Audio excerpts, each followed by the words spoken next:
सभी को प्यार भरा नमस्कार।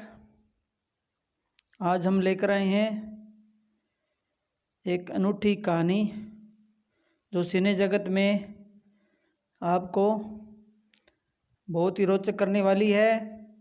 तो शुरू करते हैं वीडियो। चैनल पर नए हैं तो चैनल को सब्सक्राइब और एक प्यारा सा लाइक कर दीजिए।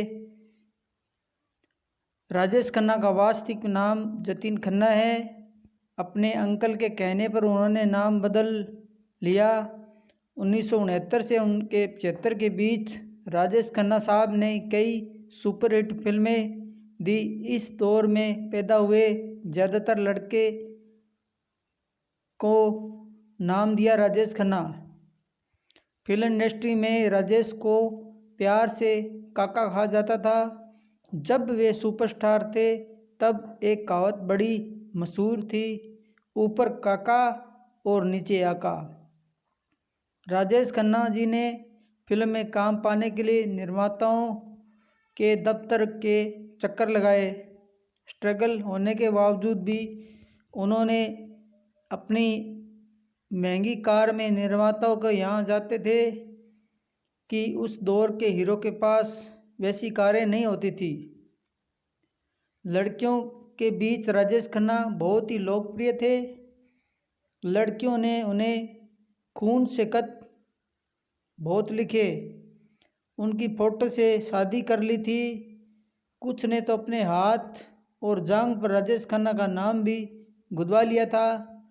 कई लड़कियां उसका फ़ोटो तकिए के नीचे रखकर सोती थी, क्योंकि लड़कियां उनसे बहुत ही ज़्यादा प्यार करती थी।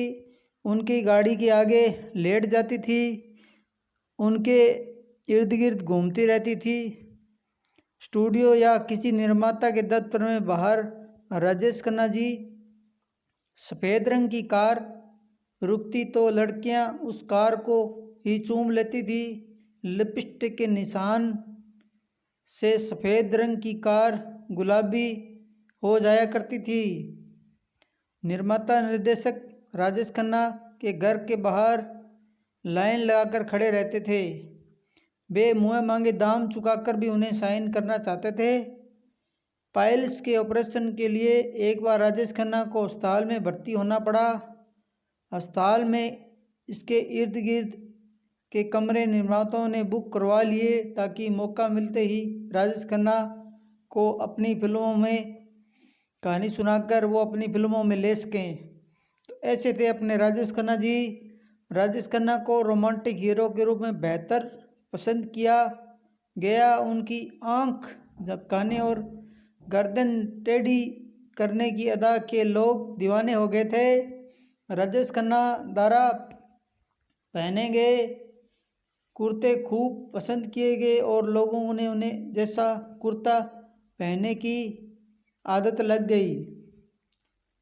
फिल्मों में उनकी बात करें तो आराधना, सच्चा झूठा, कटी पतंग, हाथी मेरे साथी, महबूब की मेहंदी, आनंद, आन मिलो सजना, आपकी कसम जैसी फिल्मों ने कमाई के नए रिकॉर्ड बना दिए। आराधना फिल्म का गाना मेरे सपनों की रानी कब आएगी तू उनके कैरियर का सबसे बड़ा हिट गीत था। आनंद राजेश खन्ना के कैरियर की सर्वश्रेष्ठ फिल्म मानी जाती है। उन्होंने कैंसर से ग्रस्त जिंदा दिली युवक की भूमिका निभाई। राजेश खन्ना साहब की सफलता के पीछे गीतकार R.D. बर्मन, गायक किशोर कुमार का अहम योगदान रहा है। इस पीढ़ी के अधिकांश गीत हिट साबित हुए और आज भी सुने जाते हैं। किशोर ने 91 फिल्मों में राजेश खन्ना को आवाज़ दी और R.D. ने उनकी 40 फिल्मों में संगीत दिया था। अपनी फिल्मों के संगीत को लेकर राजेश खन्ना साहब हमेशा सजग रहते थे। वे गाने की रिकॉर्डिंग के वक्त स्टूडियो में रहना पसंद करते और अपने सुझावों से संगीत निर्देशकों को अवगत कराते थे। मुमताज़ और शर्मिला टैगोर के साथ राजेश खन्ना की जोड़ी काफ़ी पसंद किया गया। मुमताज़ के साथ उन्होंने 8 सुपरहिट फिल्में दी।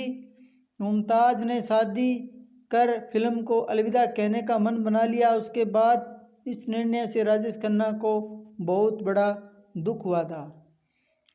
शर्मिला और मुमताज़, जो कि राजेश खन्ना लोकप्रियता की गवाही रही है, उनका कहना है कि लड़कियों के बीच राजेश खन्ना जैसी लोकप्रियता बाद में उन्हें कभी नहीं देखी। आशा पारेख भी और वहीदा रहमान जैसी सीनियर एक्टर के साथ भी उन्होंने काम किया है। खामोशी में राजेश खन्ना को वहीदा के कहने पर ही रखा गया था। जंजीर और शोले जैसी एक्शन फिल्मों की सफलता और अमिताभ बच्चन के उद्देश्य ने राजेश खन्ना की लहर को थाम लिया। लोग एक्शन फिल्में पसंद करने लगे और 1975 के बाद राजेश खन्ना की कई रोमांटिक फिल्में असफल रही थी। कुछ लोग राजेश खन्ना को अहंकार और चमचों से घिरे रहने की वजह से उनकी असफलता का कारण मानते थे। बाद में भी राजेश खन्ना ने कई फिल्में की, लेकिन सफलता की वैसी कहानी दोहरा नहीं सके। राजेश खन्ना साहब उस समय कई महत्वपूर्ण फिल्में ठुकरा दी थी जो बाद में अमिताभ बच्चन को मिली। यही फिल्में अमिताभ बच्चन के सुपर स्टार बनाने की सीढ़ियाँ साबित हुई। यही राजेश खन्ना के पतन का कारण भी माना जा रहा है। राजेश खन्ना के स्वभाव की वजह से मनमोहन देसाई, शक्ति शांत, ऋषि मुखर्जी और यश चोपड़ा ने उन्हें छोड़ अमिताभ बच्चन को लेकर फिल्म बनाना शुरू कर दिया था। रोमांटिक हीरो राजेश खन्ना साहब दिल के मामले में रोमांटिक निकले। अंजू महेंद्र से उनका जमकर अफेयर चला, लेकिन फिर ब्रेकअप हो गया। ब्रेकअप की वजह से दोनों ने कभी नहीं बताई। बाद में अंजू ने क्रिकेट खिलाड़ी गैरी सोबर्स से सगाई कर सभी को चौंका दिया। राजेश खन्ना साहब ने अचानक डिम्पल कपाड़िया से शादी कर ली, करोड़ों लड़कियों के दिलों को तोड़ दिया। डिम्पल ने बॉबी फिल्म से सनसनी फैला दी थी। समंदर किनारे चांदनी रात में डिम्पल और राजेश खन्ना घूम रहे थे। अचानक उस दौर के राजेश ने कम सीन डिम्पल के आगे शादी का प्रस्ताव रख लिया, जिसे डिम्पल ने ठुकरा नहीं पाई। शादी के वक्त डिम्पल की उम्र राजेश खन्ना से आधी थी। राजेश खन्ना डिम्पल की कहानी की एक छोटी सी फिल्म उस समय देश के भर के थिएटर में फिल्म शुरू होने के पहले ही दिखाई गई थी।